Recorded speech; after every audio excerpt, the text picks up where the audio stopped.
गुरुदेव की जय। शब्द क्या कहते हैं? एक घड़ी आधी घड़ी आधी में पुनियाद, तुलसी संगत साध की तो हरे कोट यतराज। यानी कुछ देर बैठ करके अगर संगत की जाती है तो कितना ही पापों का नाश हो जाता है।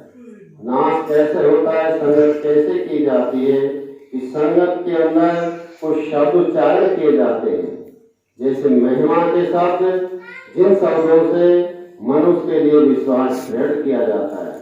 कुछ शब्द चेतावनी के होते हैं, जिन शब्दों से विकारों का नाश किया जाता है कि उन दुष्कर्मों पर त्याग दें, हिंसा को त्याग दें, मंत्रा को त्याग दें, तो उन मनुष्यों का कितना कर्म श्रेष्ठ हो जाता है, तो सारे पापों का नाश हो जाता है। अब हर जीव, हर बंदा एक माया और मोह के जाल में पड़ा हुआ होता है। उसके लिए छुटाने के लिए कुछ सत्संग के ऐसे शब्द हैं जिन शब्दों से मनुष्य को चेतावनी आती है कि हम इस बंधन से कैसे मुक्त हो। जिसमें एक छोटा सा दृष्टांत आता है कि बंदा इससे कैसे मुक्त होता है। कहूँ एक शिष्य और गुरु जी रहते थे, तो शिष्य शहर के अंदर अलग जगह में जाता, तो वहां एक सेठ के पिंजरे से तोता बोलता कि महाराज आप कहाँ रहते हो, क्या करते हो। शिष्य ने कहा हम गुरु जी के पास रहते हैं। तोता ने कहा गुरु जी क्या करते हैं। शिष्य ने कहा गुरु जी ऐसा ज्ञान के द्वारा, शब्दों के द्वारा जीवन का कल्याण कर देते हैं, उन्हें बंधनों से मुक्त कर देते हैं। तोता ने कहा कि महाराज गुरु जी से मेरी इस बंधन तोड़ने का कोई रास्ता पूछ के आए। उनके भाई ठीक है। एक दिन जब गुरु और शिष्य बैठे थे तो शिष्य को याद आया कि तोता ने क्या कहा। तो गुरु जी से प्रश्न किया कि महाराज ये तोता पिंजरे में रहता है, कहता है गुरु जी से मेरे इस बंधन टूटने का कोई रास्ता पूछ के आए। जैसे ही शिष्य ने सब उच्चारण किया, गुरु जी एकदम से गिर पड़े और आंखें गिर दी। शिष्य सोचने लगा पता नहीं कहाँ का प्रश्न पूछा, गुरु जी का क्या हुआ। कुछ देर के बाद में गुरु जी खड़े हुए, शिष्य भी खड़ा हुआ, बैठ गए, बात को भूल गए। दूसरे दिवस हुआ, फिर शिष्य अलग जगाने के लिए, गजा करने के लिए शहर में गया।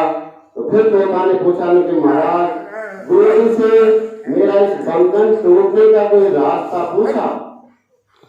तो शिष्य बोला कि भाई तेरा कहाँ का बंधन टूटने का रास्ता पूछे, हमारे तो गुरु जी मरे होते। उनके क्या हुआ, तो एकदम से गिर पड़े और आंखें ढेर गई। उनका ठीक है। शिष्य तो आगे चल गया, लेकिन उस शब्द के लिए उस तोता ने अपने लिए समझ लिया। देखा कि जब शेष के बच्चे तोता के लिए दाना डालने के लिए आए तो उनको देखते ऊपर को पैर कर दे, आंखें ढेर गई। बच्चा ने कहा कि मम्मी अपना तो तोता ही मर गया। मम्मी ने आदेश दिया कि निकालो पिंजरे से बाहर और बैठाओ कंध के ऊपर, यानी दीवार पर बैठाओ। जैसे ही पिंजरा से बाहर निकाला और कंध पर बैठाया, उसने मौका पाया। जब शब्द कहते हैं कि सबद लगे सो साथ, सैन लगे सो सूरमा, सबद लगे सो साथ और सैन सबद दोनों लगे, उनका मता आगाज। जो मनुष्य सत्संग के शब्दों को लख लेते हैं, उनको दिल में उतार लेते हैं, वो तो इस माया से, इस बंधन से मुक्त हो जाते हैं, छोड़ जाते हैं। यानी बंधन क्या है, एक मोह और माया का है जो मनुष्य को इसमें बांधे रखता है। अब छोड़ना कितना है इसके लिए समझना ही है, त्यागा नहीं। मन मरा न माया मनी, मर मर गया शरीर, आशा तृष्णा नाम हरी, जब कट गए दास कबीर।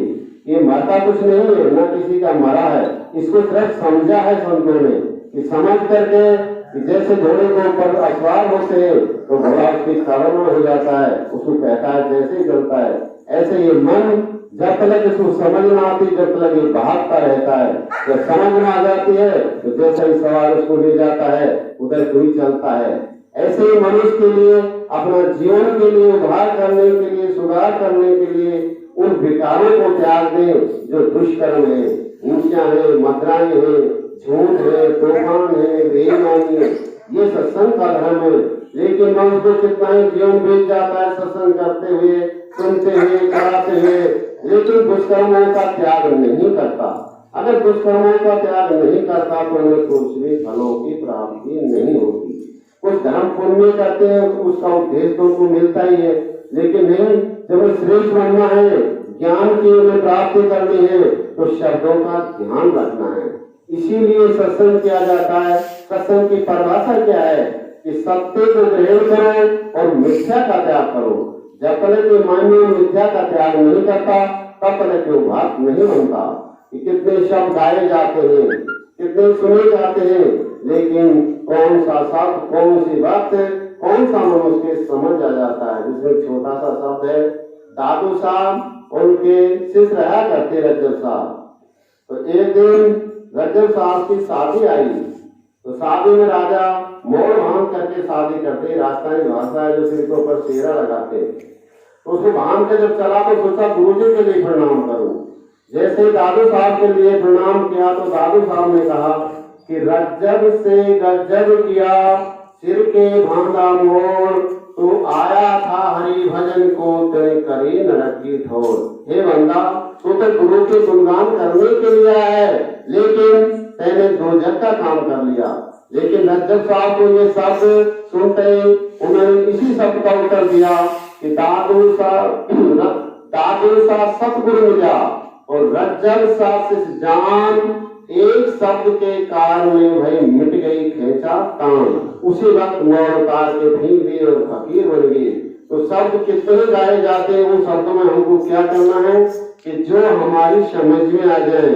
समझने का मतलब जो कुछ हमारे अंदर विकार है, 5 भौतिक शरीर है, विकार सबके अंदर है, आशा तृष्णा मोह ममता सबके अंदर लगी है, काम क्रोध अहंकार सबके लिए लगा है, कि जो हमारे समझ में आए तो इनके ऊपर हम कंट्रोल करें, इनका त्याग नहीं, इनको हम समझे कि जिन समझ के इनके ऊपर हम सही में सही हो जाएं। तो क्या है कि जब मनुष्य को इस बात का ज्ञान हो जाता है तो उनकी आत्मा गदगद हो जाती है, और जब उनकी आत्मा गदगद हो जाती है ज्ञान की प्राप्त होने से तो उनका जीवन धन हो जाता है। इसलिए हर मनुष्य, हर जीव, हर भक्त ये ध्यान रखे जो दुष्कर्म उनके लिए त्याग कर शुभ कर्म करता है।